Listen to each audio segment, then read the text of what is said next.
Russia নিজেদের তৈরি পারমাণবিক সক্ষমতা সম্পন্ন ওরেশনে ক্ষেপণাস্ত্র মোতায়েন করেছে প্রতিবেশী দেশ বেলারুশে। ক্ষেপণাস্ত্র ইউনিট ইতোমধ্যে নির্দিষ্ট এলাকায় কমব্যাট ডিউটি শুরু করেছে। বেলারুশের প্রতিরক্ষা বাহিনীর বরাত দিয়ে এক প্রতিবেদনে এই তথ্য জানিয়েছে ব্রিটিশ দৈনিক গার্ডিয়ান।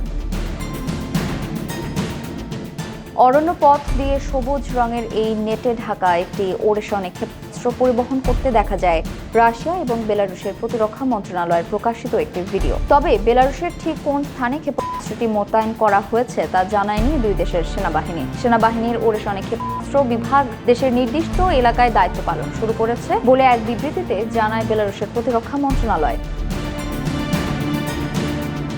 এদিকে পশ্চিমা রাজনৈতিক বিশ্লেষকরা মনে করছেন, সম্প্রতি ইউক্রেনকে ন্যাটোর কয়েকটি সদস্য দেশের পক্ষ থেকে রাশিয়ার ভেতরে আঘাত হানতে সক্ষম এমন ক্ষেপণাস্ত্র সরবরাহের প্রতিশ্রুতি দেওয়ার পরই বেলারুশে ওরেশনে ক্ষেপণাস্ত্র মোতায়েনের এই সিদ্ধান্ত নিয়েছে মস্কো।